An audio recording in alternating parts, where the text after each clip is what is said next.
예수님과 유대인의 논쟁이 계속되고 있습니다. 그런데 유대인들과 예수님과의 대화는 도무지 접촉점을 찾지를 못하고 끊임없이 평행선만 달리고 있습니다. 왜 이렇게 예수님과 유대인 사이에서 접촉점을 찾지를 못하고 끊임없이 평행선을 긋고 있다고 생각을 하십니까? 땅에 속한 사람들의 말과 하늘에 속한 자의 언어의 차이 때문에 그렇다 하는 것이죠. 하늘의 진리와 땅의 눈앞의 목전의 현실과의 차이 때문에 그렇습니다. 부활을 믿는 그리스도인과 윤회설을 믿는 불교인과 온전한 대화가 되겠습니까? 지향하는 바가 다르기 때문에 말이 통하지 않습니다. 무신론자와 하나님을 믿는 신자와의 대화가 잘 되지 않습니다. 좁혀질 수 없는 간격 때문에 예수님께서 하시는 말씀을 유대인들은 알아듣지 못하고 있는 것입니다. 혹자는 그럼 예수님께서 유대인들이 좀 알아들을 수 있도록 말씀을 하시면 될 텐데 하실지 모르지만, 유대인들이 무식해서, 유대인들이 배움이 없어서 알아듣지 못하는 것이 아니라는 데서 그 문제가 심각하다 하는 것이죠.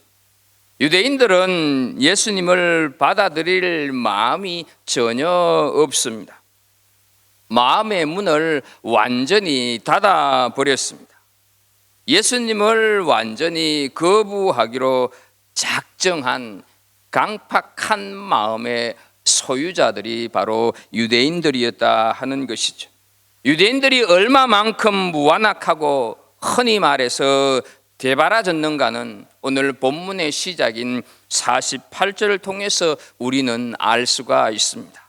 유대인들이 대답하여 이르되 우리가 너를 사마리아 사람이라 또는 귀신이 들렀다 하는 말이 옳지 아니하냐.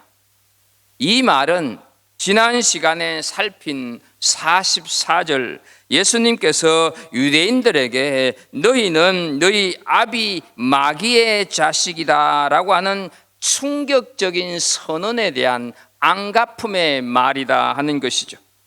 예수님께서 그들의 정곡을 찌르자 깨닫기는커녕 오히려 모욕을 당했으니 대갚아 줘야 한다 하는 속셈으로 예수님을 향해서 너는 사마리아 사람이고 귀신 들렸다 이렇게 얘기를 하고 있는 것이죠. 예수님을 가리켜서 사마리아 사람이라고 하는 표현은 당시 사회에서 가장 쌍스러운 욕입니다. 막말을 하고 있다 하는 것이죠. 당시 유대인들끼리는 사마리아라고 하는 말 자체를 입에 올리지 않았다고 하는 것을 우리가 감안한다면 정말로 지극히 무례한 말, 입에 담지 못하는 욕을 하고 있는 것입니다. 요즘 사람들이 쓰는 욕짓거리나 육두문자보다 훨씬 더 심한 말이다 하는 것이죠. 왜냐하면 사마리아 사람은 혈통도 족보도 없는 인간으로 상종하지 못할 뜻으로 사용되어졌던 말, 심지어는 사생아에게 쓸 정도의 말이다 하는 것이죠. 너는 애비도 없고 근본도 없는 자라 이렇게 표현할 때 사용했던 단어가 사마리아 사람 하는 것이죠. 또 귀신이 들렸다 하는 말은 미친 사람이라고 하는 뜻입니다. 사람이 대화를 하다가 너 귀신 들렸구나 한다면 이제 이야기를 그만하자 하는 뜻 아니겠습니까? 정상적인 대화가 불가능하다고 여겨질 때 너 미쳤구나, 정말로 너 제정신이 아니구나, 너 귀신 들렸구나 이렇게 하지 않습니까?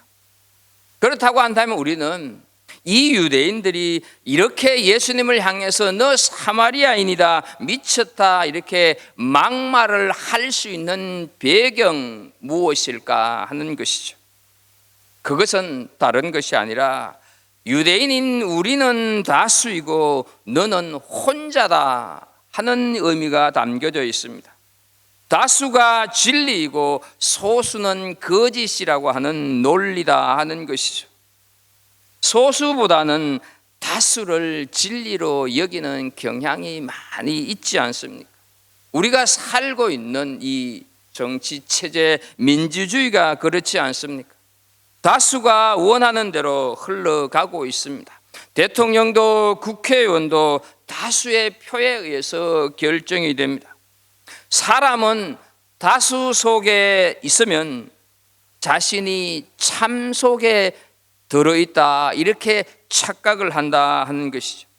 그러나 다수가 진리라고 하는 것을 보장하지는 않습니다. 오히려 소수를 통해서 진리를 드러낼 때가 많이 있다 하는 것이죠. 열왕기상 18장 16절 이하의 말씀을 보게 되면 엘리야 선지자 한 사람과 아세라 그리고 바알 선지자 850명이 갈멜산에서 누가 참 하나님인가 하는 것을 두고 대결을 하고 있는 것을 우리는 너무 잘 알고 있습니다. 열왕기상 18장 22절을 보면 이렇게 말씀을 합니다. 엘리야가 백성에게 이르되 여호와의 선지자는 나만 홀로 남았으나 바알의 선지자는 450명이로다. 여기서 아세라 신을 믿는 거짓 선지자 400명을 도합하면 850대 1이라고 하는 것을 우리는 알게 됩니다. 850명의 거짓 선지자들은 자신들이 다수이기 때문에 우리가 믿는 신이 진짜다 이렇게 생각을 했지 않겠습니까? 하지만 지극히 소수였던 엘리야 한 사람에 의해서 엘리야가 믿는 하나님이 진리인 것으로 참신인 것으로 밝혀지고 있습니다. 노아 시대를 우리가 한번 돌아가 보도록 하겠습니다. 대부분의 사람들이 죄에 빠져서 먹고 마시고 살아가니 그렇게 살아가는 것이 진리처럼 보입니다. 다만 산에서 배를 만드는 노아는 어처구니 없이 저거는 잘못된 것으로 거짓으로 보였습니다. 그러나 지극히 소수였던 노아 그리고 노아 가족을 통해서 진리가 드러나는 대홍수가 일어난 것을 우리는 잘 알고 있습니다.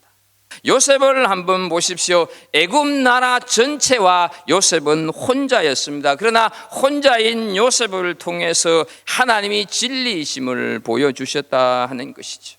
포로였던 다니엘과 세 친구는 지극히 작은 소수에 불과했지만 그 수많은 바벨론 다수의 사람들 앞에서 진리이신 하나님을 전하고 진리이신 하나님을 자랑하고 진리이신 하나님을 높여드린 것을 우리는 성경을 통해서 보고 있습니다. 다수가 반드시 진리는 아니다 하는 사실이죠. 사랑하는 우리 갈보리 식구 여러분, 직장에서 학교에서 친구들 사이에서 혼자만 예수 믿는다고 하는 것 때문에 기가 죽어 있습니까? 혼자만 예수 믿는다고 하는 것 때문에 외롭습니까? 다수의 사람들이 형통한 것 같아서 부럽습니까? 다수의 사람들과 어울리려고 하니 타협하지 않고는 힘들어서 못 살겠다 괴롭습니까? 결코 그렇지 않기를 축복합니다. 오히려 담대하시는 은혜가 있기를 축복합니다. 혼자 수술실로 들어가는 것처럼 보입니까? 결코 혼자가 아닙니다. 당당하십시오. 역사 속에서 뭔가 새로운 것을 만들어내고 구별되게 살려고 하는 사람들은 항상 다수에 의해서 어려움을 겪었습니다. 엘리야, 노아, 그들의 삶이 쉬웠을까요? 요셉, 다니엘 힘들지 않았겠습니까? 그들 역시 어렵고 힘들었습니다. 그러나 진리가 반드시 승리하고 진리가 반드시 이겨낸 줄로 믿습니다. 결코 소수라고 낙심하지 마십시오. 두려워하지 마십시오. 오히려 진리를 위한 진한 몸부림을 여러분들이 살아가는 삶의 현장에서 살아내실 수 있기를 축복합니다. 시편 3편 6절에 보게 되면 천만인이 나를 애워싸 진친다 하여도 나는 두려워하지 아니하리이다. 이렇게 우리 믿음의 선배였던 시인은 고백을 하고 있습니다.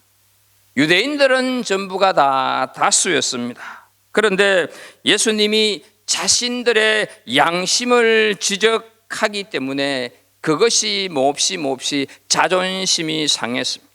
그래서 욕을 하면서 예수님을 귀신 들린 자로 몰아가고 있는 것입니다. 사실 유대인들이 예수님을 미친 사람 취급하는 것은 처음이 아닙니다. 마가복음 3장 22절 말씀을 보게 되면 예루살렘에서 내려온 서기관들은 그가 바울 세불이 집혔다 하며 또 귀신의 왕을 힘입어 귀신을 쫓아낸다 하니 말씀을 하고 있습니다. 여기 바알은 왕이라고 하는 뜻입니다. 세불은 또 세붑 이렇게 표현하기도 하는데요, 팔이라고 하는 뜻으로 귀신의 왕을 의미합니다. 여러분 혹시 소설 가운데서 파리 대왕을 읽어보셨는지 모르겠습니다. 예수님이 귀신의 왕의 힘을 빌려서 귀신을 쫓아낸다면서 예수님을 귀신에 속한 자라고 비난하고 있다 하는 사실이죠. 누군가에게 우리가 비난을 받는다고 하면 그 비난은 결코 달갑지 않습니다. 결코 쉬운 일은 아닙니다. 그러나 내가 잘못해서 비난받는 것은 당연하지만 그 비난받는 것이 선한 일 때문에, 주님 때문에 받는 비난이라고 한다면 주님도 받으셨는데 왜 난들 못 받겠느냐, 이렇게 내가 받는 비난에 대해서 자유하는 은혜가 있기를 축복합니다. 사람은 자신의 이해 범주 밖에 있는 사람들을 배척하려고 하는 속성이 있는 동물입니다. 이것은 정치판에서 여실히 보여주고 있지 않습니까? 자기 정당 안에 있는 사람이 아니면 사사건건 비난하고 배척하지 않습니까? 유대인들이 지금 예수님을 향해서 사마리아 사람, 귀신 들린 사람으로 규정하여서 경계의 대상으로 만들어 놓고 지금 배척하고 비난하고 있다 하는 것이죠. 이제 예수님의 대답을 49절을 통해서 좀 보도록 하겠습니다. 예수께서 대답하시되 나는 귀신 들린 것이 아니라 오직 내 아버지를 공경함이거늘 너희가 나를 무시하는도다, 이렇게 대답을 합니다. 예수님은 자신이 귀신 들린 것이 아니라고 아주 정면으로 반박하고 있는 것을 보게 됩니다. 그런데 여러분, 우리는 이 예수님의 대답을 통해서 우리가 살아가는 오늘날도 이 대답이 그대로 유효한 것 아니냐 하는 생각을 할 필요가 있다 하는 것이죠. 오늘날 우리가 사는 세상은 정상적인 것이 귀신 들린 것처럼 보이고 귀신 들린 것이 정상처럼 보이는 세상입니다. 거짓이 진실로, 진실이 거짓로 비춰지는 세상이다 하는 것이죠. 하나님을 경외하고 말씀에 따라 사는 것은 비정상이고 하나님을 믿지 않는 것이 정상적인 세상이 되어버리고 말았다 하는 것이죠. 결혼하여서 한 남자의 아내로 한 여자의 남편으로 사는 것은 요즘 같은 세상에서 비정상이고 쾌락을 위한 이성 친구가 있는 것이 정상처럼 보이는 세상입니다. 혼전 순결은 비정상이고 혼전 동거가 정상이고 질서를 지키고 차례를 기다리는 것은 비정상이고 새치기가 정상인 것처럼 보이는 세상에 우리는 살아가고 있다 하는 것이죠. 수단과 방법을 가리지 않고 돈을 버는 것은 융통성이 있고 지혜로운 정상적인 사람이라고 생각을 하고, 정직하게 돈을 버는 사람은 뭔가 좀 모자라는 시대에 뒤떨어진 무능한 비정상적인 사람으로 인식되는 모든 것들이 다 뒤집어진 세상, 우리가 살아가고 있는 것 아니냐 하는 것이죠. 실상 귀신 들린 사람은 예수님이 아니라 예수님에게 막말을 하는 유대인들이었습니다. 예수님께서 하신 일은 오직 하나님 아버지를 공경하고 아버지를 향한 삶을 드러내어서 하나님을 향한 공경이 무엇인 것인가를 보이는 것인데, 선민이라고 하는 알 속에 갇힌 유대인들은 그 선민 범주 밖에 있다고 생각되는 예수님을 배척의 대상으로 만들어서 비난하면서 예수님을 미친 사람 취급하고 조롱하면서 무시했다 하는 사실이죠. 알의 껍질은 알 속에 있는 내용물을 보호하는 기능을 하고 있다고 지난 시간에 말씀을 드렸습니다. 그러나 새 생명이 태어나기 위해서는 때가 되면 알의 껍질이 깨어져야 하는데, 유대인들은 선민이라고 하는 알에만 만족하여서 새 생명을 거부하고 있는 것을 예수님께서 보시면서, 지금 예수님께서는 그 알 속에 있는 보호받기만 원하는 유대인들을 향해서 알의 껍질을 쪼고 계시고 알의 껍질을 깨트리고 있는데, 그것에 자존심이 상한 유대인들이 예수님을 향해서 사마리아인이다, 귀신 들렸다 하고 있는 것이죠. 예수님께서 계속 말씀을 하십니다. 50절을 보면요, 나는 내 영광을 구하지 아니하나 구하고 판단하는 이가 계시느니라 말씀을 합니다. 나는 사람들의 인정 혹은 이런저런 주의에 대한 욕망 때문에 너희들 앞에 지금 서 있는 것이 아니다. 영광 받기에 합당하신 분은 하나님 한 분뿐이다, 이렇게 말씀을 하고 있는 것이죠. 그러나 여러분, 세상은 온통 자기 영광을 구하는 사람들로 가득하다 하는 사실이죠. 그래서 우리가 사는 세상이 이렇게 악해지고 있는 것 아니겠습니까? 목사, 장로, 권사, 집사, 모든 그리스도인들이 자기 영광을 구하고 자기를 바라고 자기를 추구하게 되면 그 공동체는 무너질 수밖에 없습니다. 교회 공동체는 하나님께 오롯이 그 영광이 돌려질 때 새록새록 살아나는 공동체임을 기억하는 은혜가 있기를 축복합니다. 자, 그런데요, 예수님께서는 선민이라고 하는 이 알을 깨지 못하고 있는 유대인들에게 정말로 간곡한 당부의 말씀을 하고 있습니다. 우리 51절 말씀 같이 한번 읽어봤으면 좋겠습니다. 함께 읽습니다. 진실로 진실로 너희에게 이르노니 사람이 내 말을 지키면 영원히 죽음을 보지 아니하리라. 아멘.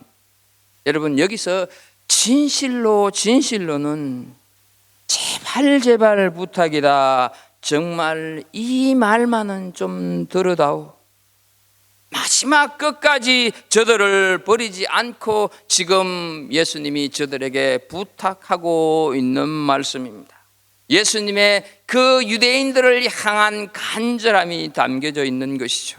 제발 좀 믿어달라고 하는 애절한 표현을 지금 하고 있는 것이죠. 그냥 지나가는 말로 하는 것이 아닙니다. 대충 하는 말, 우스갯소리, 농담으로 하는 말이 아니다 하는 것이죠. 예수님의 전 인격을 담아서 진실로 진실로 이렇게 하시는 말씀입니다. 그렇다면 그렇게 진실로 전 인격을 담아서 하시는 그 말씀이 무엇이냐? 사람이 내 말을 지키면 영원히 죽음을 보지 아니하리라.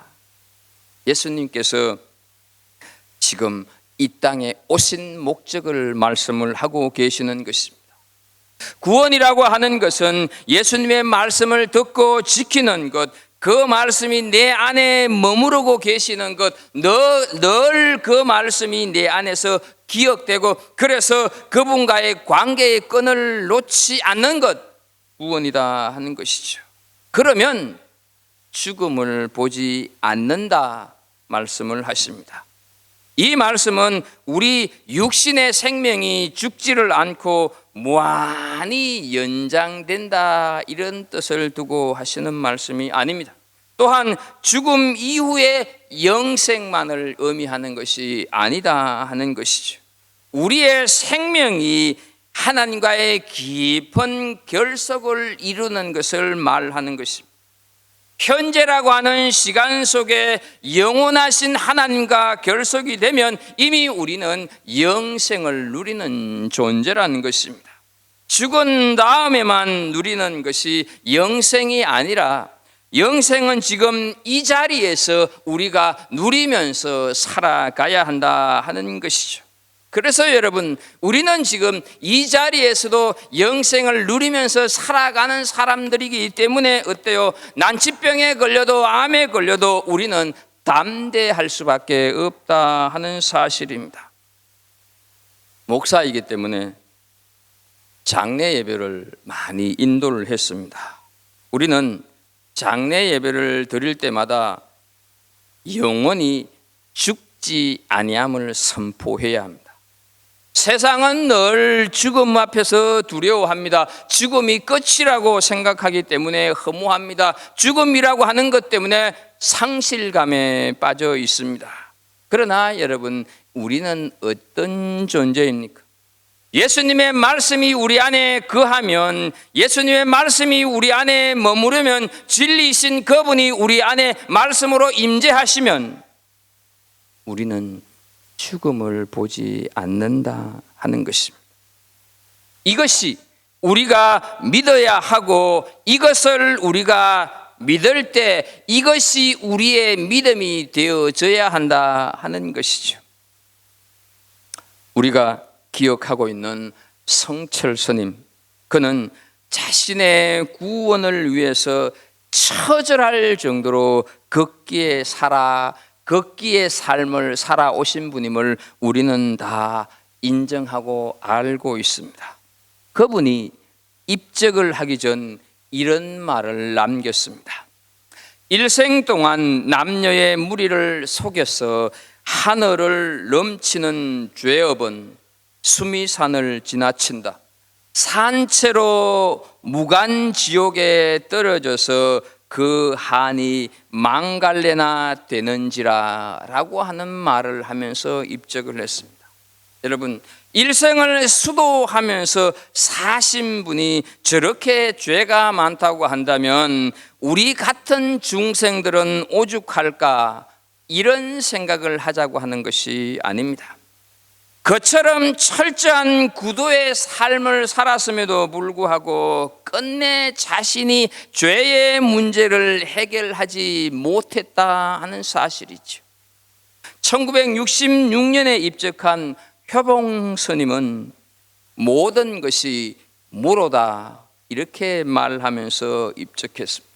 1982년 정봉 스님 입적하시기 전에 어떤 사람이 물었습니다. 사람이 죽으면 어떻게 됩니까? 라고 물었을 때 그냥 없어지는지 영혼이 영생하는지 환생하는지 모두가 다 의문이로다 라는 대답을 하면서 입적을 했습니다. 한 번도 죽어본 적이 없는 인간이 죽음 저 너머에 결코 이르러 본 적이 없는 인간이 어찌 죽음 뒤에 무엇이 있는지, 죽은 후에 어떻게 되는지 알 도리가 있겠는가 하는 것이죠. 그런데 여러분, 바울 사도의 유언을 우리는 좀 볼 필요가 있습니다. 디모데후서 4장 6절에서 8절 말씀입니다.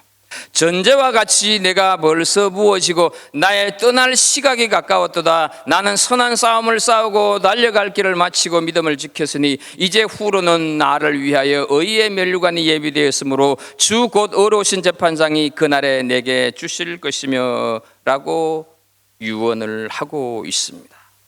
여러분, 바울 사도가 위대한 사도이고 바울 사도가 위대한 신앙인, 위대한 위인이라고 하는 것을 부인할 사람은 아무도 없습니다. 그러나 그 역시 우리와 똑같은 인간이었습니다. 그 속에 왜 거짓이 없고 탐욕과 갈등이 없었을까요? 오죽하면 그는 로마서 7장 14절 15절에서 나는 육신에 속하여 죄 아래 팔렸도다.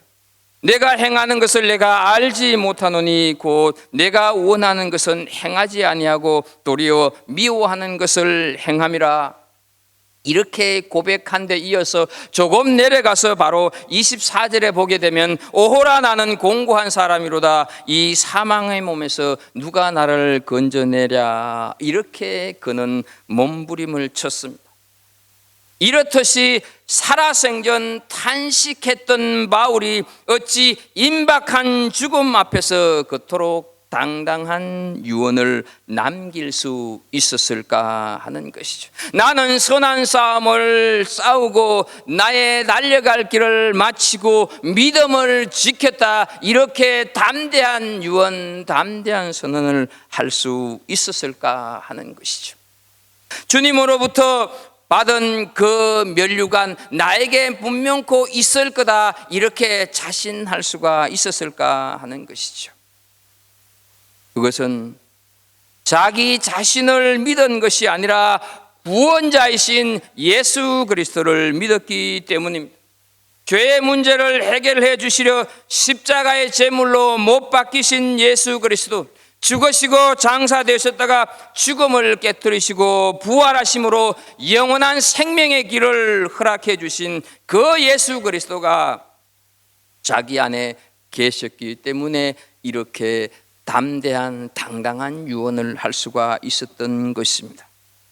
그 예수 그리스도가 자신 안에 말씀으로 거하심으로 영원히 죽지 아니함을 알았기 때문에 비록 죽음의 문턱에 섰을망정 죄의 결과를 무시할 것도 죽음 이후를 두려워하지도 않았다 하는 사실이죠. 또한 여호수아는 이런 유언을 남겼습니다. 여호수아서 24장 15절입니다. 만일 여호와를 섬기는 것이 너희에게 좋지 않게 보이거든 너희 조상들이 강 저쪽에서 섬기던 신들이든지 또는 너희가 거주하는 땅에 있는 아모리 족속의 신들이든지 너희가 섬길 자를 오늘 택하라 오직 나와 내 집은 여호와를 섬기겠노라 이런 유언했습니다.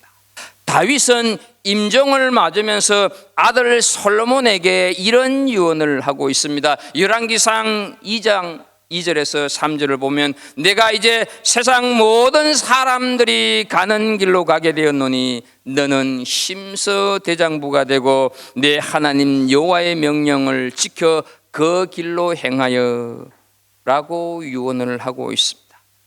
사랑하는 우리 성도 여러분, 왜 이들의 유언 속에는 고고한 선임들의 두려움이나 근심이나 탄식, 회의가 없느냐 하는 것이죠. 이들이 선임들보다 더 수행과 도를 많이 닦아서 더 높은 경지에 올라갔기 때문에 그렇습니까? 결코 그렇지 않습니다. 오히려 어떻습니까? 다윗은 파렴치한 죄를 범했습니다.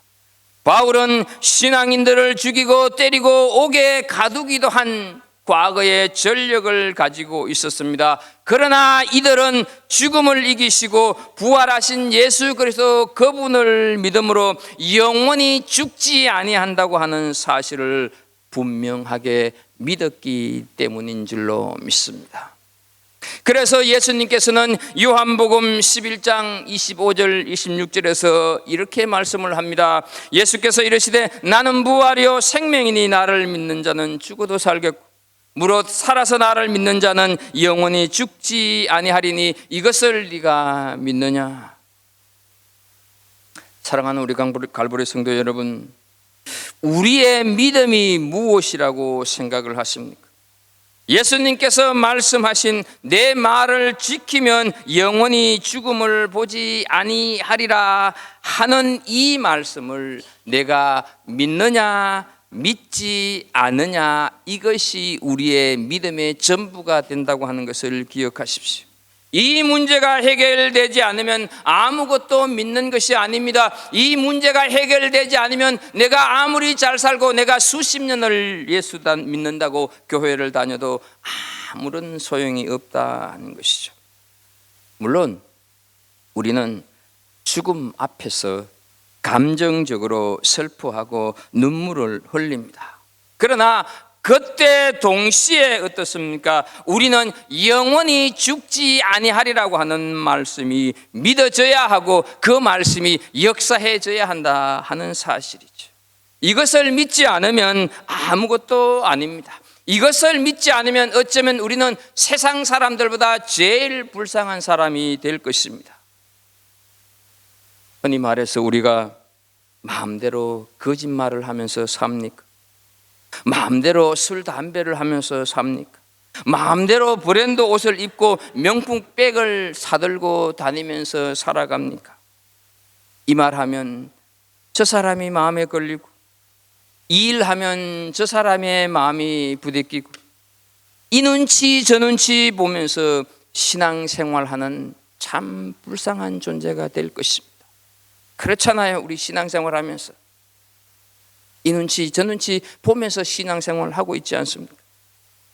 우리에게 예수님께서 말씀하신 영원히 죽지 아니하리라 하는 말씀이 지금 내 안에, 지금 우리 안에 머물러 있느냐 머물러 있지 않느냐, 이것이 우리 신앙의 갈림길이 된다고 하는 것을 기억하십시오.